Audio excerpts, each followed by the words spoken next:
الحمد للہ العزیز القہار، صلاۃ والسلام علی النبی المختار وعلی آلہ الاطہار واصحابہ الاخیار، اما بعد فاعوذ باللہ من الشیطان الرجیم، بسم اللہ الرحمن الرحیم۔ قل لا املک لنفسی نفعا ولا ضرا الا ما شاء اللہ، ان اللہ وملائکتہ یصلون علی النبی یا ایھا الذین آمنوا صلوا علیہ وسلموا تسلیما۔ اللہم صل علی سیدنا واصحاب سیدنا ومولانا محمد وبارک وسلم وصلی علیہ۔ صلاۃ والسلام علیک یا رسول اللہ وعلی آلک واصحابک یا سیدی یا حبیب اللہ۔ اللہ تبارک تعالی جل جلالہ وعم نوالہ وعظم شانہ واتم برہانہ کی حمد و ثنا، اور حضور سرور کائنات، مفخر موجودات، زینت بزم کائنات، غمگسار زمان، سید سروراں، حامی بے کساں، رات العاشقین مراد مشتاقین، ختم الانبیاء والمرسلین ومعصومین، جناب محمد رسول اللہ صلی اللہ علیہ وسلم کے دربار گور میں ہدیہ درود و سلام عرض کرنے کے بعد نہایت ہی معزز سامعین و ناظرین، اللہ رب العزت کا لاکھ لاکھ شکر ہے کہ اللہ رب العزت نے جمعہ المبارک کا مقدس دن ہم سب کو نصیب فرمایا۔ دعا کرتا ہوں کہ اللہ رب العزت آج کے اس مقدس دن کے توسل سے ہم سب کی حاضری کو اپنی بارگاہ میں شرف قبولیت عطا فرمائے، اور مجھے حق اور سچ بیان کرنے کی توفیق عطا فرمائے۔ حضرات محترم، جیسا کہ گزشتہ 4 جمعۃ المبارک ہمارا ٹاپک چل رہا ہے اختیارات مصطفیٰ اور اولیاء قرآن سنت کی روشنی میں، آج الحمدللہ تعالی ہماری 5ویں نشست اسی موضوع پر ہوگی، جس میں کچھ اعتراضات اور ان کے جوابات کے ساتھ ہم چند حوالہ بات قرآن و سنت کی روشنی میں پیش کرتے ہیں۔ یاد رکھیے، قرآن کی اس آیت جو میں نے خطبے کے دوران پڑھی، اس آیت کو بھی آدھا پڑھ کے حضور کی شان کو کم کرنے کی کوشش کی، سعی ناکام کوشش کی جاتی ہے۔ اس لیے میں اس آیت کو پڑھ کے اسی آیت سے شان مصطفیٰ ثابت کروں گا کہ جس آیت سے یہ ثابت کیا جا رہا ہے کہ حضور کے پاس یہ بھی اختیار نہیں ہے، ان سے یہ بھی فائدہ نہیں ہو سکتا، تو اسی آیت سے اگر صحیح اسلوب کے ساتھ تعصب کی علت اتار کر قرآن کی اس آیت کو بھی صحیح سمجھا جائے اور پورا پڑھا جائے، تو اس آیت میں بھی رب قدیر نے حضور کی شان کو بے مثال طریقے سے بیان فرمایا۔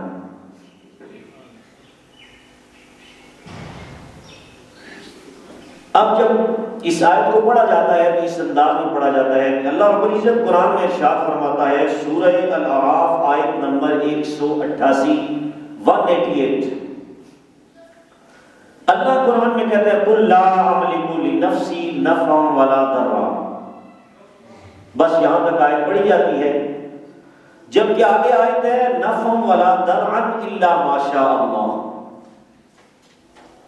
اور میں نے 4 جمعۃ المبارک میں نے تفصیلاً یہ بتایا تھا، ہم آدھی والے نہیں ہیں، پوری والے ہیں، کیونکہ قرآن نے ہمیں یہ بتایا تھا کہ تم مسلمان ہو، تم مومن ہو، اور مومن کا شعار یہ ہوتا ہے وہ قرآن کی آدھی آیت پر ایمان نہیں رکھتا، پوری آیت کے ساتھ پورے قرآن پر ایمان رکھتا ہے۔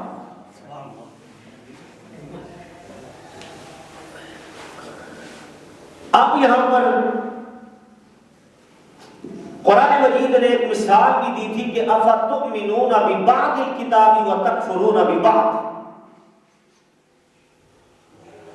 تم قرآن کی بات آیتوں پر ایمان رکھتے ہو اور بات کا انکار کرتے ہو، کفر کرتے ہو۔ یہ کن لوگوں کو میرے رب الجلال نے جہاں پر انہیں دھمکی دی، یہاں مفسرین فرماتے ہیں اس آیت میں یہودیوں کے علماء کو رب الجلال نے منع کیا کہ آدھی قرآن کی آیت پڑھتے ہو، آدھی باتیں مانتے ہو، آدھی کو انکار کرتے ہو، بس ہمیں قرآن نے اسلوب دیا، قیامت تک جو بھی قرآن آدھا پڑھے گا وہ یہودیوں کا طریقہ اپنائے گا، وہ ایمان والوں کا طریقہ نہیں ہے، اور جو پورا قرآن پڑھتا ہے اور مفہوم قرآن میں بھی واردات نہیں کرتا اور اصول قرآن میں بھی واردات نہیں کرتا، وہی ایمان والا ہے۔ تو قرآن کا پس منظر، ہر آیت کے دو پہلو ہوتے ہیں، ایک بات کی نفی کی جا رہی ہوتی ہے اور ایک بات کی اثبات کیا جا رہا ہوتا ہے، ایک کا انکار کیا جا رہا ہوتا ہے اور ایک کا اثبات کیا جا رہا ہوتا ہے اور ایک کا اقرار کیا جا رہا ہوتا ہے۔ یہاں رب الجلال نے سورہ الاعراف کی آیت نمبر 188 میں حضور کی شان کو بیان کیا، آدھی پڑھ کر مصطفیٰ کی عظمت پر حملہ کیا جا رہا ہے، تو اب میں پوری پڑھتا ہوں۔ آدھی سے کیا رزلٹ اخذ کیا کہ قرآن کہتا ہے اے نبی کہہ دیجئے کل لا املک لنفسی نفعا ولا ضرا، لا املک میں مالک نہیں ہوں۔ اے نبی آپ کہہ دیں اپنی زبان سے کہ میں مالک نہیں ہوں، میرے پاس کوئی اختیار نہیں ہے، کوئی اتھارٹی نہیں ہے، کوئی شان نہیں ہے، کوئی اختیار نہیں ہے، کوئی تصرف نہیں ہے۔ کس بات کا؟ لنفسی نفعا ولا ضرا، نہ میں تمہیں فائدہ دے سکتا ہوں نہ میں تمہیں نقصان دے سکتا ہوں، فائدے اور نقصان کا مالک نہیں ہوں۔ تو یہ تو پکی بات ہے، حضور مالک نہیں ہے، کیا مالک تو اللہ ہے۔ کون ہے؟ میں نے کہا ہم نے کب کہا کہ حضور مالک ہے؟ نہیں، ہم نے یہ کہا کہ مالک تو وہ ہے، اس نے حضور کو اختیار عطا فرما دیا۔ اب آگے اگلا حصہ اگر پڑھیں تو یہاں اسی آیت سے ظاہراً یہ پتہ چلتا ہے کہ حضور نفع اور نقصان کے مالک نہیں ہے، نہ کسی کو نفع دے سکتے نہ نقصان دے سکتے۔ حالانکہ اگر حضور کے نفع والی آیات پڑھی جائے قرآن سے تو کئی سینکڑوں آیات ایسی ہیں کہ جن میں اللہ رب العزت امت کے لیے حضور کی ذات کو نفع بخش بنا رہا ہے، بتا رہا ہے کہ ہم نے حضور کو امت کے لیے نہیں بلکہ پوری کائنات کے لیے نفع کا باعث بنایا ہے۔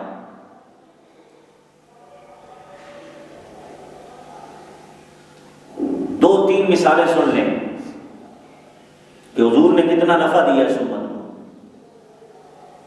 صرف ایک آیت سے دیکھ لیں کہ اللہ رب العزت نے حضور کے ذریعے اس امت کو کتنا فائدہ عطا کیا اور امت کو کتنا فائدہ ہوا، تو پھر پتا چلے گا کہ حضور کو اللہ یہ اختیار دیتا ہے کہ حضور اللہ کی ادا سے امت کو فائدہ بھی عطا فرما دے۔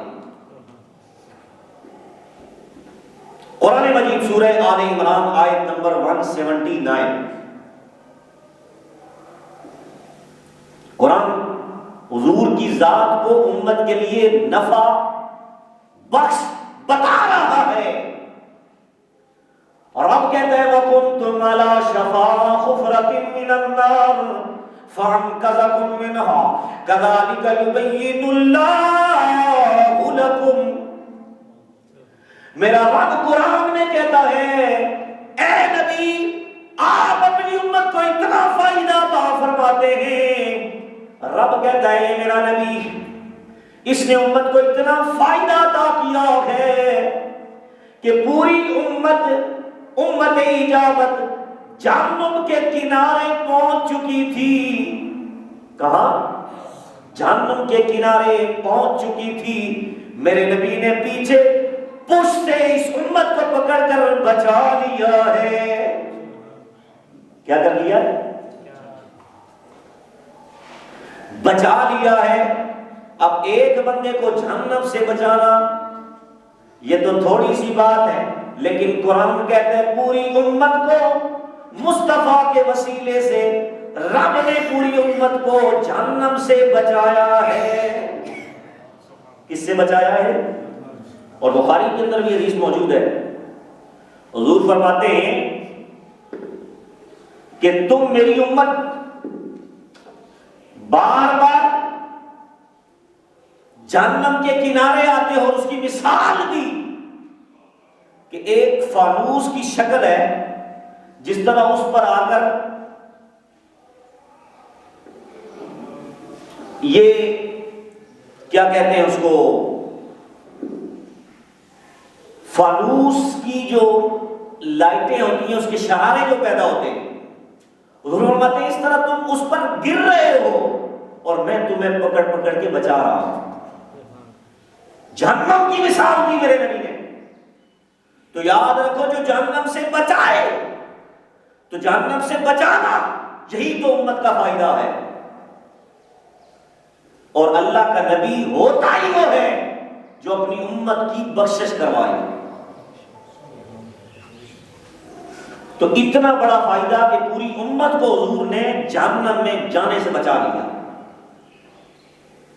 اور اسی طرح قرآن مجید کی کئی مثالیں پیش کی جا سکتی ہیں، لیکن موضوع ذرا ادھر دوسری طرف چلا جائے گا. لیکن ایک حدیث سن لیجئے. اور میرے مصطفیٰ کریم کے چچا حضرت ابو طالب، حضرت مولا کائنات حضرت مولا علی کرم اللہ وجہ الکریم کے والد گرامی ہیں.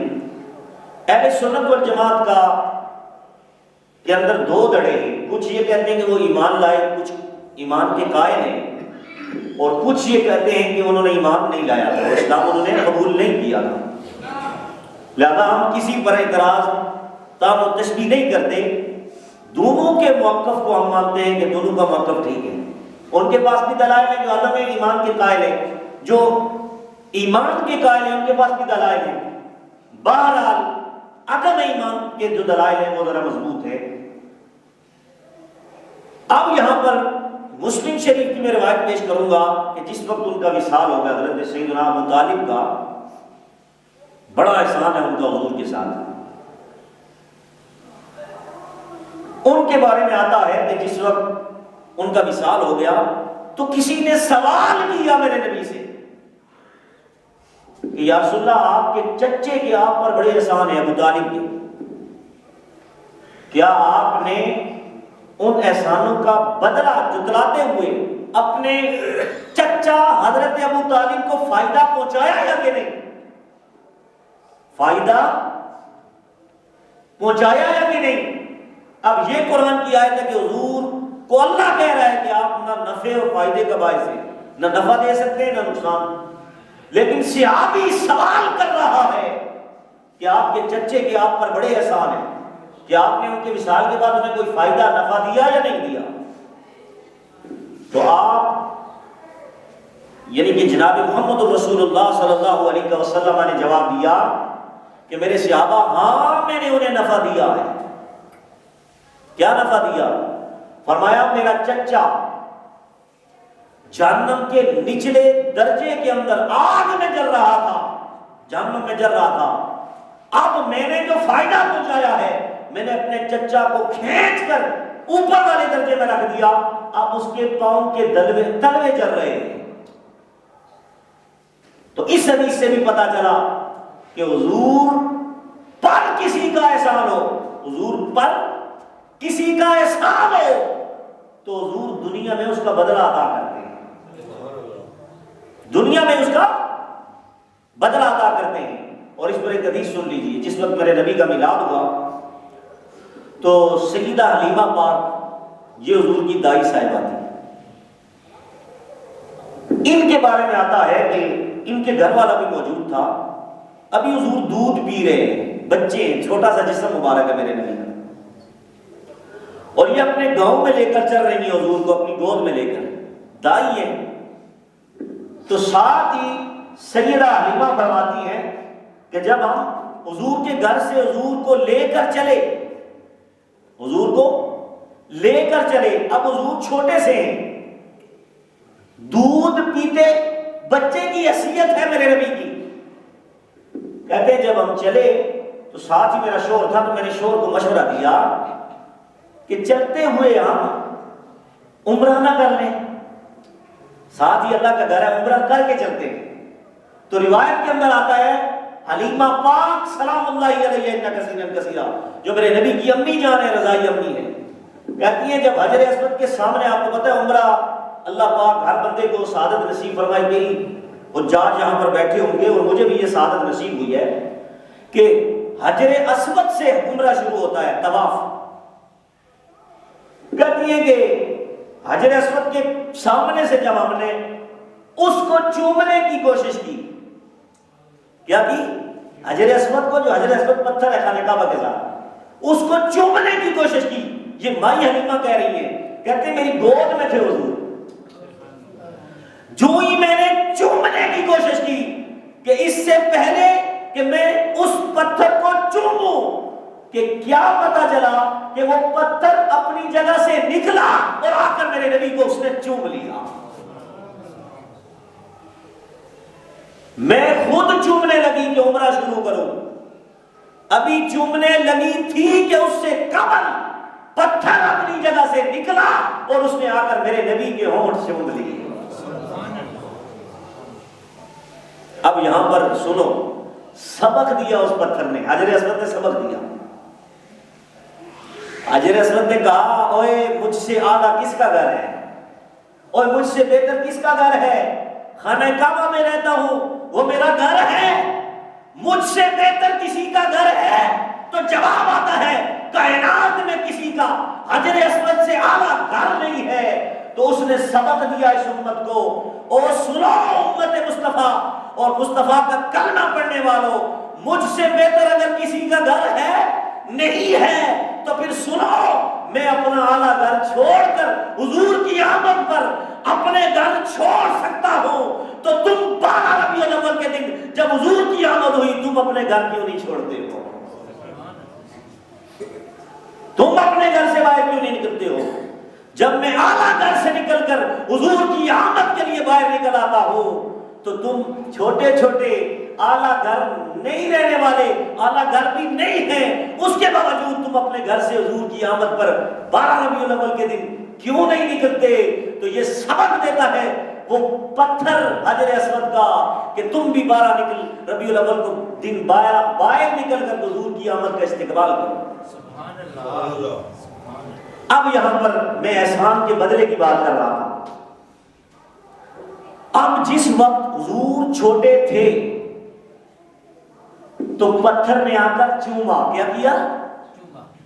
اب اس پتھر کا احسان ہو گیا میرے نبی پر, چوم لیا نا, تو یہ احسان تھا کہ اپنی جگہ سے نکلا اور آ کر حضور کو چوم لیا. حضور نے فرمایا اے پتھر, تو پتھر تھا, تجھ پر میرا یہ احسان تھا کہ جب میں مائی حلیمہ اپنی ماں کی گود میں تھا تو تو نے مجھ پر احسان کیا تھا کہ تو نے آ کر مجھے چوم لیا تھا. اب سن, جب حضور بڑے ہوئے تو حضور نے جا کر اس پتھر کو چوم لیا اور کہا ہم اللہ کے نبی ہیں, ہم احسان والوں کا احسان کا بدلہ دے دیتے ہیں, اور اس طرح دیتے ہیں کہ میرے نبی نے فرمایا کہ میں تجھے اب بدلہ دوں گا کہ تو نے مجھے چوما تھا, اب میں بھی تجھے چوموں گا. صدیق بھی تمہیں چومے گا, عمر بھی چومے گا, عثمان بھی چومے گا, علی بھی چومے گا, میری فاطمہ بھی چومے گی, حسن بھی چومے گا, حسین بھی چومے گا. اور قیامت تک تجھے ہر کوئی چومے گا. کیوں؟ ہم نبی ہیں، ہم پر جب کوئی احسان کر دے پھر ہم اس طرح احسان کا بدلہ جتلایا کرتے ہیں. اور یاد رکھو جو نبی صرف ایک مرتبہ اگر پتھر چومے تو اس کا بدلہ اس طرح دیتے ہیں جو مصطفیٰ کا امتی صبح سے شام تک مصطفیٰ پر 1000 مرتبہ یا کئی بار درود و سلام پڑھتا ہوگا، مدینے سے کتنے جواب آتے ہوں. اسی لیے میرے نبی نے فرمایا اقصر الصلاۃ علی یوم الجمعہ فانہ مشہود یشہد الملائکہ. میرے نبی نے فرمایا تم جمعے کے دن مجھ پر کثرت سے درود و سلام پڑھا کرو، کیونکہ تمہارا درود پڑھنا کثرت کے ساتھ میری بارگاہ میں پیش ہوتا ہے. صحابہ نے سوال کیا یا رسول اللہ جب آپ کا وصال ہو جائے گا پھر آپ کیسے سنیں گے؟ کس طرح آپ کی بارگاہ میں درود و سلام امتیوں کا پیش کیا جائے گا؟ میرے نبی نے فرمایا سنو ان اللہ حرم علی الارض ان تاکل اجساد الانبیاء فنبی اللہ حی یرزق. میرے نبی نے فرمایا میرے امتیوں سنو، تم نے میرے بارے میں سوچا کہ میں کیسے سنوں گا اور میں تو دنیا سے چلا جاؤں گا، اور جس طرح عام بندہ چلا جاتا ہے پھر وہ سننے کی صلاحیت نہیں رہتی، وہ سنتا کہتا کیسا ہے، اس کی بارگاہ میں اعمال کس طرح پیش ہوں گے. تو میرے نبی نے فرمایا میرے امتیوں سنو، میں تو میں رہا آدم سے لے کر عیسیٰ علیہ السلام تک اللہ کے سارے نبی قبروں کے اندر زندہ ہیں. کیا ہیں؟ زندہ ہیں، اور زندہ ہو کر وہ رزق بھی کھاتے ہیں. کیا کرتے ہیں؟ اور اللہ نے مٹی پر حرام کر دیا ہے کہ کسی نبی کے جسم کو وہ کھائے. کیا کرے؟ کھائے. تو یہاں پر میرے نبی نے سارے نبیوں کی حیات برزخی کو بھی ثابت کیا اور اپنی حیات کو بھی ثابت کر کے بتایا کہ میں بھی زندہ ہوں، باقی سارے نبی مرنے کے بعد بھی زندہ ہیں. اسی لیے یہ عقیدہ بنائیے حضور کو ایک لمحہ کے لیے موت آئی تھی، ایک وہ بھی اس لیے آئے کہ امت کے لیے سنت بن جائے، امت کے لیے سنت بن جائے، تاکہ کسی امتی کے پاس اسرائیل جب اس کی روح قبض کرنے کے لیے آئے تو پتا چلے یہ وہ اسرائیل ہے جو نبی کے پاس بھی آیا تھا. حضرات محترم، اب اس آیت سے یہ ثابت کیا جاتا ہے کہ حضور نفع نہیں دے سکتے. قل لا املک لنفسی نفعا ولا ضرا، یہاں تک پڑھ کے یہ بتایا جاتا ہے، امت کو عقیدہ دیا جاتا ہے کہ حضور تو خود کہہ رہے ہیں اور اللہ کہلوا رہا ہے کہ نبی اپنی زبان سے کہہ دے نفع اور نقصان کا مالک نہیں، نفع اور. لیکن آگے اگلی پوری آیت کیا ہے؟ رب ذوالجلال نے قرآن کے اندر اگلا حصہ جو بیان کیا ہے اس میں میرے نبی کی شان کو رب بیان کر رہا ہے. میرا رب فرماتا ہے آگے پڑھو پوری آیت پتہ چلے گا شان مصطفیٰ. آگے پوری آیت پڑھو پتہ چلے گا اختیارات مصطفیٰ، میں نے مصطفیٰ کو کتنے اختیارات عطا فرمائے ہیں. رب نے قرآن کا اگلا حصہ بیان کیا، فرمایا جب پوری آیت پڑھو تو اس انداز میں پڑھو قل لا املک لنفسی نفعا ولا ضرا الا ما شاء اللہ. رب کہتا ہے ہاں محبوب یہ کہہ دے لا املک لنفسی نفعا ولا ضرا، میں کسی چیز مالک نہیں ہوں نفع اور نقصان کے معاملے میں، لیکن الا ما شاء اللہ، اگر اللہ چاہے، اللہ چاہے تو میں نفع بھی دے سکتا ہوں نقصان بھی دے سکتا ہوں. تو اس آیت سے پتہ چلا کہ حضور بتا رہے ہیں میرا نفع دینا میرا نقصان دینا یہ اللہ کی عطا سے ہے. کس سے ہے؟ اور جو نفی کی جا رہی ہے کہ نفع اور نقصان کا مالک نہیں، وہ عطائی کی نفی نہیں ہے، ذاتی اختیارات کی نفی ہے کہ ذاتی طور پر اللہ نفع اور نقصان کا مالک ہے، اور عطائی طور پر اللہ نے مصطفیٰ کو یہ شان عطا فرمائی ہے کہ حضور نفع بھی دے سکتے ہیں نقصان بھی دے سکتے ہیں. تو اس آیت سے پتہ چلا جب ہم نے قرآن کا اگلا حصہ پڑھا الا ماشاء اللہ بلیسنگ از اللہ، جب نام لیا کہ اللہ کی عطا اللہ کی پاور سے مصطفیٰ کو اختیار اللہ نے عطا کیے، تو یہاں اس آیت سے شان مصطفیٰ ثابت ہوئی. اب آگے آئیے قرآن مجید کے اندر حضور نبی کریم علیہ السلام کی اگر اختیارات کی فہرست بیان کی جائے تو اس میں کئی اس طرح کی آیات ہیں کہ جس سے یہ پتہ چلتا ہے کہ اللہ رب العزت نے حضور کو بڑی بڑی شانوں سے نوازا ہے، بڑی بڑی شانوں سے نوازا ہے۔ اس میں سب سے پہلے نماز دیکھتے ہیں۔ کیا؟ نماز۔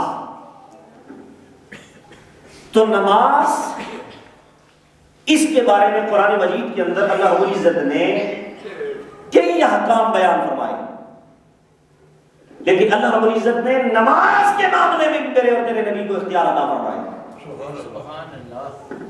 مثال کے طور پر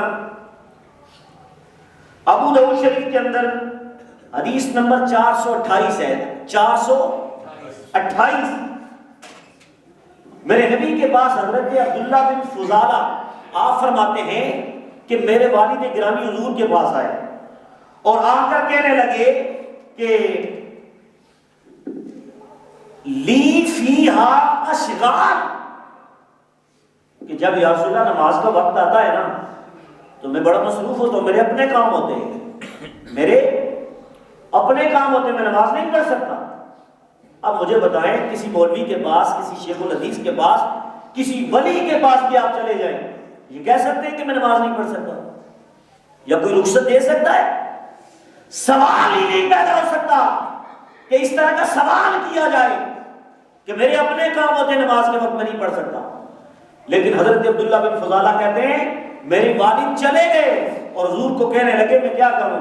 تو میرے نبی نے فرمایا حافظ علی الخمس، کہ 5 نمازوں کی حفاظت کیا کر۔ تو آپ کہتے ہیں میں نے کہا لی فیہا اشغال، کہ میں اس وقت میرے اپنے کام ہوتے ہیں، نماز کے وقت میں نماز نہیں پڑھ سکتا۔ تو حضور نے کیا فرمایا؟ کہتے ہیں قال حافظ علی العصرین، جب نماز کے وقت تیرے اپنے کام ہوتے ہیں، تیری مصروفیت ہوتی ہے، تو عصرین پڑھ لیا کر۔ کیا پڑھ لیا کر؟ عصرین۔ اب وہ صحابی فرماتے ہیں کہ میں نے سوال کیا یا رسول اللہ یہ عصرین کیا ہوتا ہے؟ یہ ہماری زبان ہی نہیں ہے، عصرین کس کو کہتے ہیں؟ ومل عصرین، یہ عصرین کیا ہوتا ہے؟ تو حضور نے فرمایا کہ عصرین کے بارے میں تو سوال کر رہا ہے، عصرین کیا ہے؟ تو میرے نبی نے فرمایا قبل طلوع الشمس وقبل غروبها، صلاۃ قبل طلوع الشمس وصلاۃ قبل غروبها، کا فجر کی نماز پڑھ اور عصر کی نماز پڑھ۔ کون سی؟ فجر کی نماز پڑھ اور عصر کی نماز پڑھ، باقی 3 نمازیں تجھے معاف ہیں۔ اب مجھے بتائیں کسی کے پاس اتنا اختیار ہے؟ ایک نماز بھی کوئی معاف نہیں کر سکتا۔ حضور نے ایک ہی وقت میں 3 نمازیں معاف فرما دی۔ قبل طلوع الشمس وقبل غروبها، طلوع الشمس سورج طلوع ہونے سے پہلے فجر کی پڑھ، وقبل غروبها غروب آفتاب سے پہلے عصر کی پڑھ، باقی 3 نمازیں ہم تجھے معاف کرتے ہیں۔ اب جب حضور نے اسے 3 نمازیں معاف کر دی، کتنی؟ ساری زندگی، وہ کہتے ہیں ساری زندگی میں نے 3 نمازیں نہیں پڑھی، 2 پڑھتا رہا۔ کتنی؟ اب یہاں پر سوچنے کی بات ہے کہ حضور نے فجر کی اور عصر کی کیوں کہا؟ فجر اور عصر کی کیوں کہا؟ کہ فجر کی بھی پڑھ اور عصر کی بھی پڑھ، کیوں کہا؟ سوال پیدا ہوتا ہے۔ تو جواب سنیے، میرے نبی نے فرمایا ہاں خیرات مانگنے آیا ہے نا، خیرات مانگنے کے لیے آیا نا تو کھل کے لے، کیونکہ مجھے اللہ نے سارے اختیارات کیے ہیں نا۔ تو مصطفیٰ نے